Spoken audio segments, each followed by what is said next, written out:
성도 여러분 안녕하십니까? 오늘 말씀은 빌립보서 2장 5절에서 8절의 본문의 말씀을 가지고 너희 안에 이 마음을 품어라는 제목으로 말씀을 드리도록 하겠습니다. 미국 뉴욕 마블연합교회에 노만 핀센트 필 박사님이 계십니다. 이분이 내일의 삶을 위한 능력의 말씀이라는 책에서 승리하는 삶의 비결 몇 가지를 제안하고 있습니다. 첫째는 자기 자신을 굳게 믿어라. 둘째는 패배를 생각하지 말라. 셋째는 항상 최선인 것을 생각하라. 넷째는 신념을 가지라. 한마디로 이 네 가지를 요약한다면 어떤 마음의 태도를 가지느냐, 마음 먹기의 중요성을 강조하고 있습니다. 우리의 삶이 성공과 실패로 갈라서는 그 갈림길의 시초는 바로 우리들이 마음 먹는 태도가 문제라는 것입니다. 버림받은 창녀도 거룩한 마음을 먹으면 성녀가 될 수가 있습니다. 아무리 존경받는 목사님이라 할지라도 욕심이라고 하는 마음을 먹으면 도덕이 될 뿐 별것이 아닙니다. 여러분들의 오늘의 현재는 바로 여러분들이 먹으신 마음의 표출이요 그 결과인 것입니다. 이토록 마음의 태도를 결정하는 일이 우리 삶 속에서 중요한 것이라면 우리 신앙인들은 어떤 마음을 먹어야 하겠습니까? 우리는 어떤 마음의 자세로 생활을 하고 하나님을 믿어야 할까요? 빌립보 2장 5절은 한마디로 이렇게 결론을 말합니다. 너희 안에 이 마음을 품으라. 곧 그리스도 예수의 마음이니. 승리하는 삶, 성공적인 신앙생활, 바람직한 인간관계 등 모든 삶의 영역에 있어서 사도 바울이 우리에게 품으라고 강조하는 마음은 곧 그리스도 예수의 마음입니다. 오늘의 그리스도인들에게 진정 필요한 것이 무엇일까요? 바로 이 예수 그리스도의 마음인 것입니다.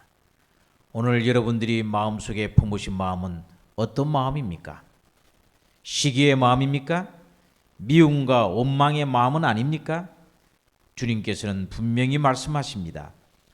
이 마음 곧 예수 그리스도의 마음을 너희 안에 품어라.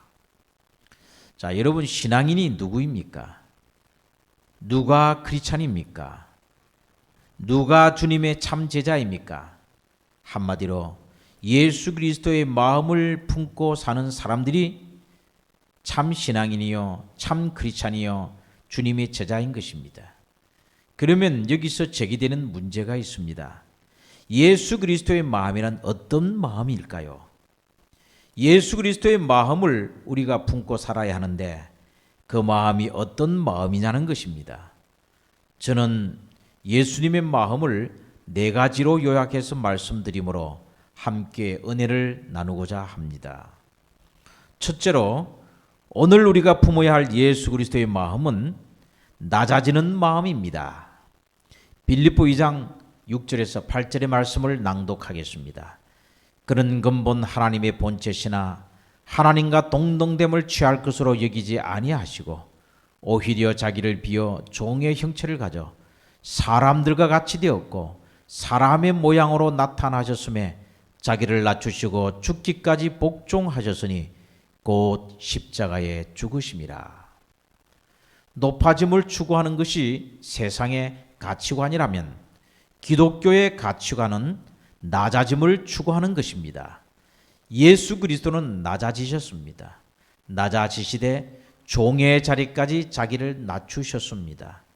이것은 곧 거룩한 자기 비하여 신앙적인 겸손입니다. 오늘 우리가 품어야 할 마음은 하나님께 대하여 종의 자리로 낮아지는 바로 예수 그리스도의 마음인 것입니다. 옛날 유대 사회에 있어서의 노예들은 시민과 인간으로서의 권리를 가지지 못했습니다. 그러므로 종의 자리에까지 낮아지셨다고 하는 것은 하나님을 향한 인간의 모든 자기 권리를 버릴 수 있는 것을 의미합니다. 그런가 하면 노예는 재산을 소유하지 못했습니다.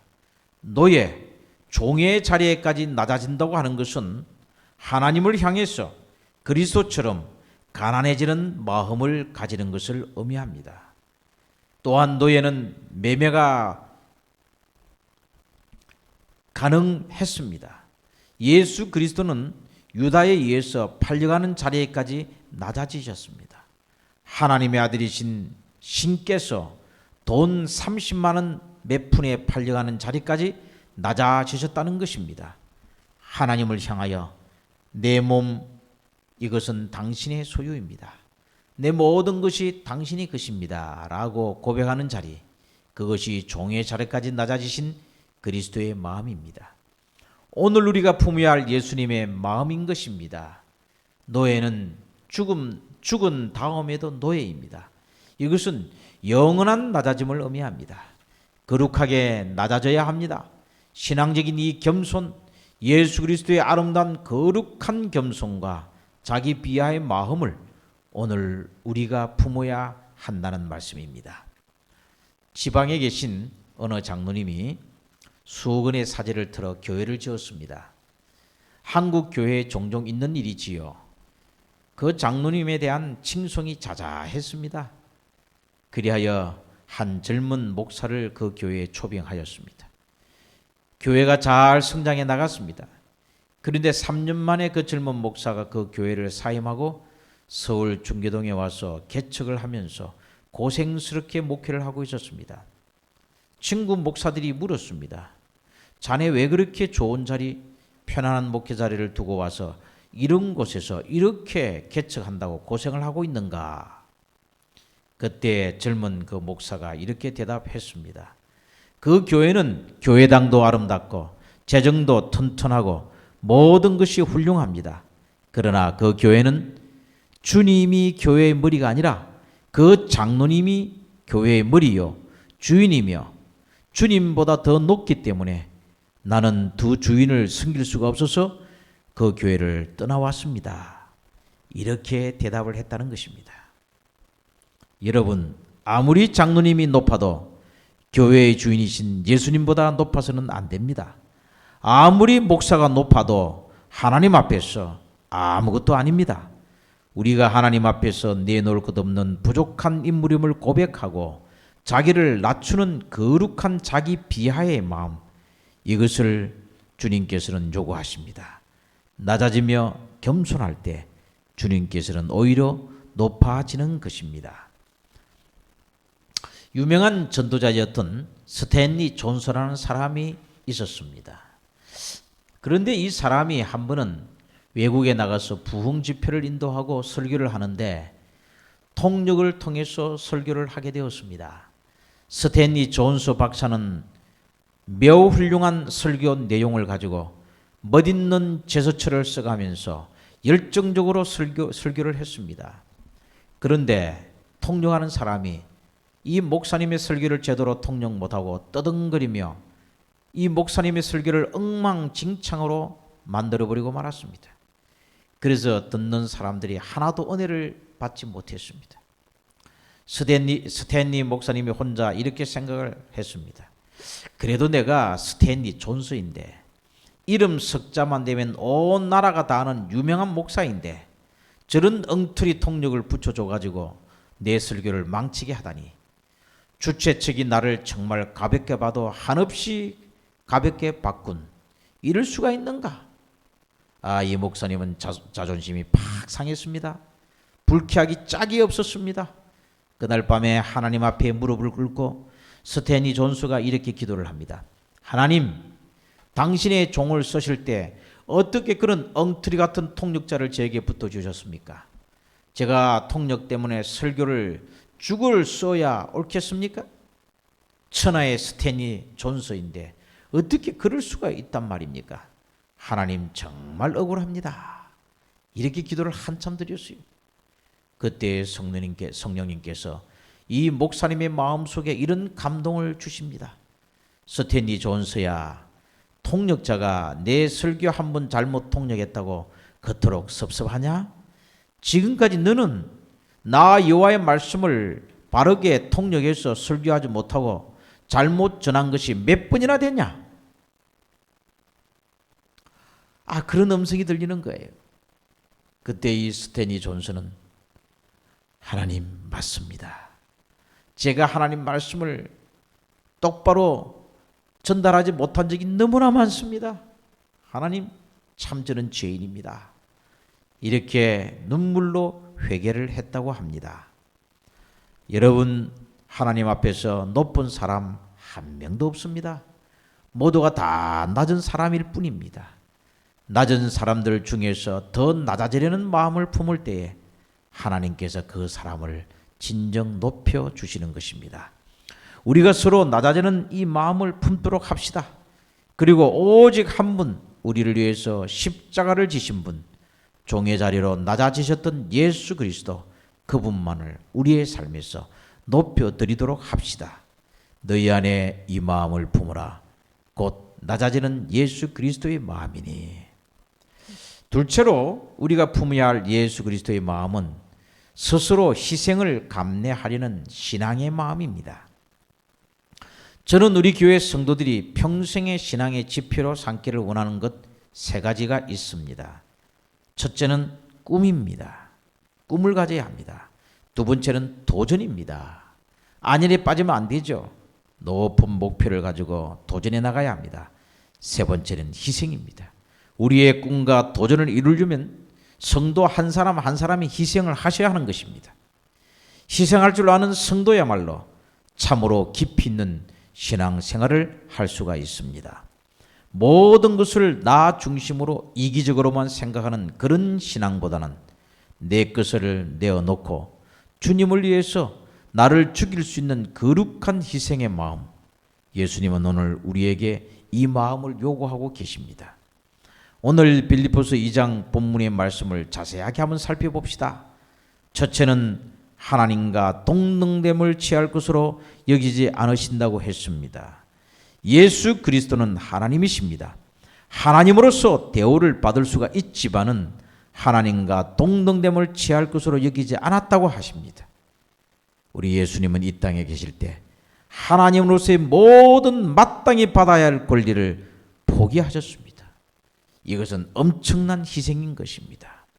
둘째는 자기를 비워 종의 형체를 가지셨다고 했습니다.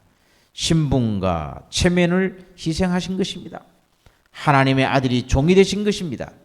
셋째는 사람들과 같이 되셨다는 말씀입니다. 신이 인간이 되셨습니다. 이것은 명예의 희생을 의미합니다. 자기를 낮추시고 죽기까지 복종하셨다고 했습니다. 그래서 십자가에 죽으셨습니다. 이것은 무엇을 의미합니까? 생명의 희생을 의미합니다. 누구를 위해서입니까? 아버지 하나님과 우리를 위해서인 것입니다. 성경은 분명히 말합니다. 하나님과 이웃을 위해서 희생하는 그리스도의 이 희생의 마음, 너희 속에 이 마음을 품으라고 했습니다. 때때로 우리는 하나님과 교회에 대해서 이런 요구를 할 수가 있을 것입니다. 교회가 나를 위해서 해준 게 뭐가 있냐? 날 위해서 무슨 도움을 주었는가? 그저 맨날 수고만 하라, 헌금이라 해라, 11조 열심히 내라, 충성해라, 이런 말만 했지 교회가 나를 위해서 해준 것이 도대체 무엇이 있단 말인가? 또 하나님께서 내게 무엇을 보답해 주셨단 말인가? 하나님께서 지금까지 내게 해주신 것이 무엇인가? 이런 생각을 할 때가 참 많습니다. 그래서 때로는 하나님께 원망스럽고 짜증이 나고 불평할 수가 있을 것입니다. 옳으신 말씀입니다. 교회가 여러분에게 해드린 것이 하나도 없습니다. 예수님께서 여러분들에게 집 한 채 사드린 적이 없습니다. 여러분 자녀들 대학 등록금 한 번 대신 납부해 드린 적이 없습니다. 그러나 여러분의 영혼을 살리시기 위해서 우리 예수 그리스도는 생명을 주셨습니다. 우리가 무엇을 더 주님께 요구할 수가 있단 말입니까?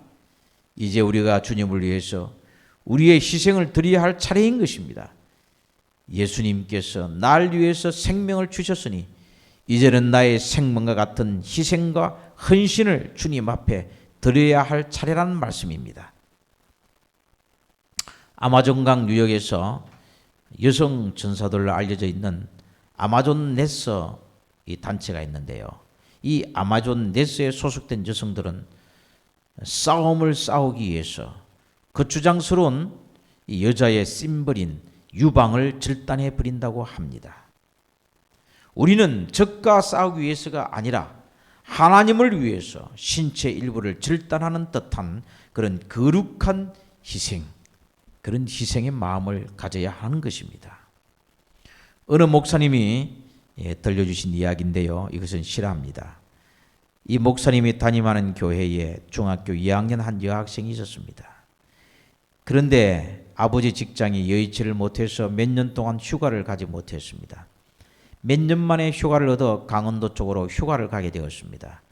몇 년 동안 여름 바캉스 휴가를 못 가던 가족들이 회사에서 돈까지 나오는 유급 휴가를 받아서 차를 빌려서 강원도 설악산으로 낙산 해수욕장으로 바캉스 휴가를 가게 된 것입니다. 얼마나 신나고 좋았겠습니까? 온 가족들이 며칠 밤 잠을 자지 못하고 휴가 준비를 하면서 가슴이 설레었습니다. 그러니 중학교 2학년짜리 이 소녀가 얼마나 휴가를 가고 싶었겠습니까? 그런데 아버지께 얘기하기를, 아버지, 저는 이번 여름 휴가 안 가겠습니다. 이렇게 말을 아버지께 했던 것입니다. 안 간다는 겁니다, 휴가를. 아니, 너 교회 가는 줄 알고 있는데 교회 한 주 빠지면 어떻냐? 한 주쯤 빠져도 괜찮으니 오랜만에 온 가족이 모처럼 휴가를 가는데 너도 우리와 함께 가자꾸나.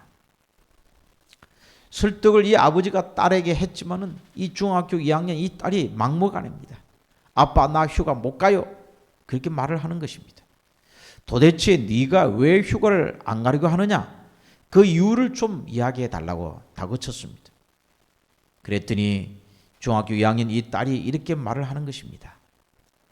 8월 달에 중등부 예배 때 헌금위원을 맡아서 봉사하기로 약속이 되어 있다는 것입니다. 그런데 그 헌금 봉사를 마치는 그 주에 하필 이 가족들이 휴가를 가게 되었다는 것입니다. 이제 가족과 함께 휴가를 가면 헌금위원 봉사를 할 수 없기 때문에 휴가를 가지 않겠다는 것입니다. 중등부 예배의 헌금위원 봉사를 위해서 몇 년 만에 가족 휴가를 포기할 수 있는 이 어린 중학교 2학년 소녀의 마음, 그것이 바로 희생하는 그 예수 그리스도의 마음이 아니고 무엇이겠습니까? 이 중학교 2학년 딸은 큰 희생을 각오했던 것입니다. 어느 교회에서 있었던 일입니다. 그 교회 한 장로님이 5만 원짜리 감사패를 수여받고 눈물을 흘렸습니다. 이 장로님은 선교 사업을 위해서 자신이 가지고 있던 땅 6,000평, 그 당시 시가로 100억 정도 되는 땅입니다. 그 땅을 전부 바쳤습니다. 100억 헌금을 드린 다음에 받은 것이, 교회에서 받은 것이 고작 5만 원짜리 감사패 하나였습니다. 100억 원짜리 땅을 바치고 5만 원짜리 감사패를 받은 것이 억울해서 우는 것이 아닙니다.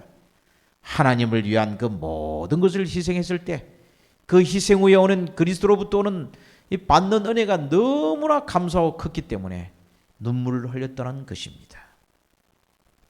사도 바울은 오늘 우리 안에 예수 그리스도의 마음을 품으라고 말을 하고 있습니다. 그 마음은 무슨 마음입니까? 바로 희생의 마음입니다. 예수님은 어떤 희생의 마음을 품었습니까? 사람의 모양으로 나타나셨음에 자기를 낮추시고 죽기까지 복종하셨으니 곧 십자가에 죽으심이라. 우리는 주를 위해서 십자가를 지는 희생의 마음을 품고 주님을 따라가야 하겠습니다. 우리가 교회를 출석하고 교회 직분을 맡아서 일을 할 때에 힘들 때가 많습니다. 그러나 예수님이 당신의 생명을 우리에게 주신 그 희생에 비하면 아무것도 아닙니다. 우리가 2주 전에 총동원 전도 안식일 했는데요. 참 성도님들이 수고를 많이 하고 그날 죽도록 고생했습니다. 그래서 이제는 두 번 다시 총동원 안식일 이런 거 하지 말자고 이렇게 생각하신 분이 있을 겁니다. 여러분, 예수님의 희생을 생각합시다. 예수님 우리에게 어떤 희생을 하셨습니까? 당신의 목숨을 주셨습니다. 주님께서 당신의 생명을 주셨기 때문에 우리가 구원을 얻지 않았습니까? 너희 안에 이 마음을 품으라. 그리스도 예수의 마음이니 그 마음 바로 희생하는 마음입니다. 우리가 교회에서 봉사하고 전도 사업하고 여러 가지 큰 행사하고 정말 지치고 피곤하고 바쁘다 할지라도 예수님의 희생에 비하면 아무것도 아닙니다. 그 예수님의 희생을 생각하시면서 감사하며 우리가 따라가는 우리 성도님들이 되었으면 참 좋겠습니다. 세 번째로 우리가 품어야 할 그리스도의 마음은 환경에 굴복하지 아니하는 도전의 마음입니다. 빌립보서 2장 10절에서 11절을 보면 하늘에 있는 자들과 땅에 있는 자들과 땅 아래에 있는 자들로 모든 무릎을 예수 이름에 꿇게 하시고 모든 입으로 예수 그리스도를 주라 신하여 하나님 아버지께 영광을 돌리게 하셨느니라. 하나님 아버지께 영광을 돌리게 했다. 이 무슨 뜻입니까? 예수 그리스도의 삶이 한마디로 하나님께 영광을 돌리는 삶이었다는 뜻이지요. 실제로 예수님은 영광을 돌리는 위대한 삶을 사셨습니다. 그러나 여기서 우리가 기억할 것은 예수 그리스도의 인간적인 삶의 조건은 그런 영광을 돌릴 만한 조건이 못 되었다는 것입니다. 그럼에도 불구하고 예수 그리스도는 모든 악조건을 승리하시고 하나님 아버지께 영광을 돌리는 삶을 사셨다는 것입니다. 환경과 조건의 제약을 넘어서서 궁극적으로 하나님께 영광을 돌리는 삶의 정신, 그것을 저는 그리스도의 도전하는 마음이라고 그렇게 이름을 붙이고 싶습니다. 바로 그런 마음을 품으라고 사도 바울은 오늘 빌립보서를 통해서 우리에게 부탁을 하고 있는 것입니다. 예수님은 약소국 중에 약소국인 이스라엘에서 태어났습니다. 예수의 학력은 하나도 없습니다. 가문은 목수 집안입니다.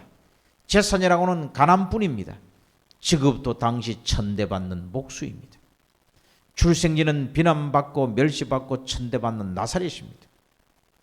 그러나 그것을 이기고 인류 구원을 통한 하나님께 영광을 돌리는 삶을 우리 예수님은 사셨습니다.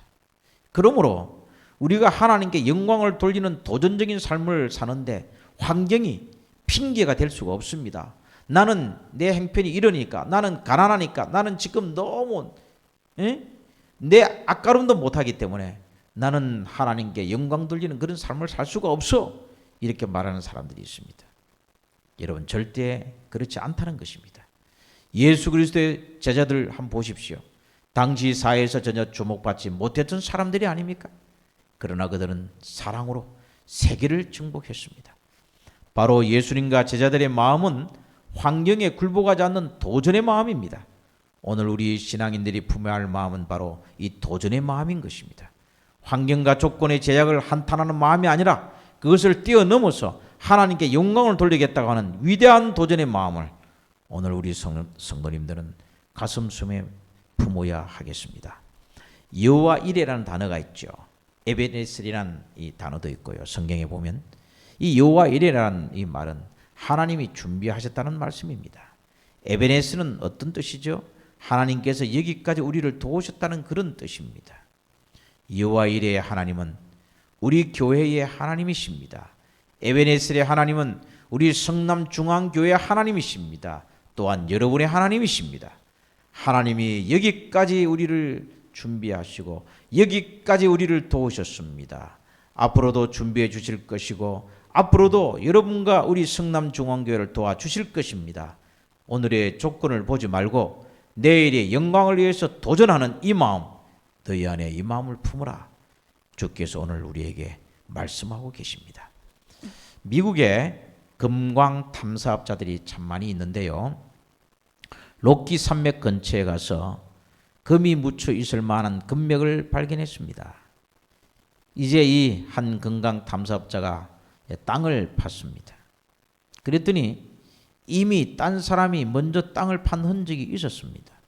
그래도 실망하지 않고 파보았더니 꽃갱이가 박혀 있는데 녹이 슬고 자루가 썩어서 부러져 있었습니다. 다른 사람들이 벌써 와서 여기까지 꽃갱이로 파다가 금이 파도 안 놓으니까 꽃갱이를 땅속에 그냥 찍어 놓은 채 도망을 가고 말았던 것입니다. 보통 사람들 같으면 이 건강업자는 거기서 포기하고 돌아섰을 것입니다. 그런데 이 건강탐사업자는 꽃갱이가 밖에서 빠지지 않으니까 그것을 다시 삽으로 또 징으로 파가지고 꽃갱이를 빼내고 그 자리 밑을 더 깊이 파보았던 것입니다. 그랬더니 금덩어리가 묻혀있는 금맥이 시작되는 지점에 꽃갱이 끝이 박혀 있었던 것을 발견했습니다. 이 사람은 엄청난 금맥이 있는 건강을 이 사람은 발견하고 떼부자가 되었던 것입니다. 먼저 사람이 조금만 더 파보았으면 부자가 될 수 있었을 것입니다. 앞에 사람들은 도전을 중도에 포기했기 때문에 금광을 가지지 못했습니다. 그러나 꽃갱이가 부러지면 이빨로 물어 뜯으리라는 각오로 도전의 의지를 포기하지 않았던 그 사람은 금광을 소유하게 되었습니다. 바로 그런 성도, 끈질긴 도전의 마음을 가지고 있는 사람, 바로 이런 사람들이 하나님께 영광을 돌리게 되는 것입니다. 오늘 여러분들의 삶의 도전을 멈추지 마십시오. 여러분들의 꿈을 향한 도전의 삽을 조금 더 파내려 가시기를 바랍니다. 우리 성남중앙교회 올해 도전 목표가 2자릿수 침례자입니다. 12월 말까지 평균 출석 생수 120명을 달성하는 것이 우리 교회의 도전입니다. 이 교회 성장의 도전을 위한 도전의 꽃갱이를 다시 한 번 더 힘차게 내리치도록 합시다. 환경에 굴복하고 역경에 두 손 들어버리고 고난에 포기하는 마음은 예수 그리스도의 마음이 아닙니다. 그 어떤 경우라도 하나님의 영광을 향한 도전의 발걸음을 멈추지 않는 마음, 그것이 그리스도의 마음입니다. 너희 안에 이 마음을 품으라. 곧 그리스도 예수의 마음이니. 마지막으로 말씀드립니다. 오늘 신앙인이 품어야 할 그리스도의 마음은 마지막으로 깨어져서 향기를 바라겠다고 하는 일사각오의 마음인 것입니다.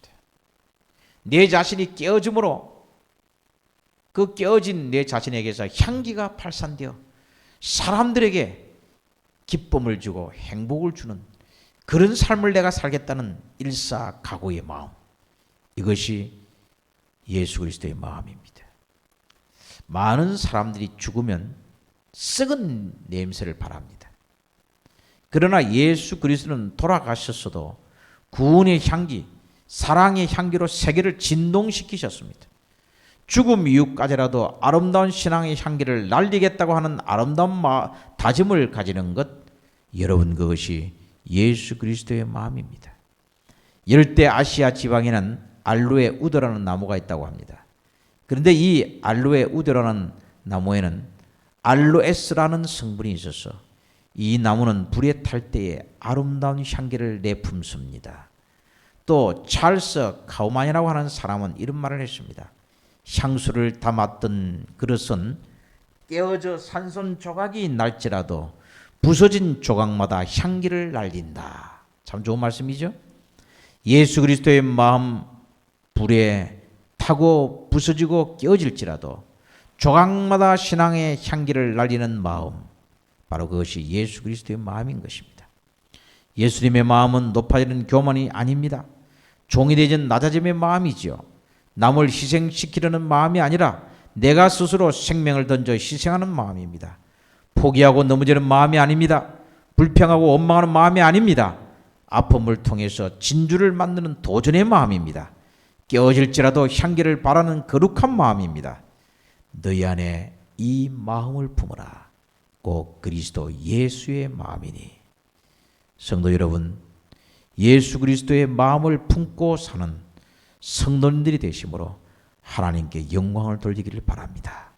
예수 그리스도의 마음을 성도 한 분 한 분이 품음으로 우리 성남중앙교회가 날이 갈수록 부흥하고 성장하고 하나님께 기쁨을 드리고 사람들에게 칭찬을 받는 사명을 다하는 교회가 되기를 바라면서 말씀을 마칩니다.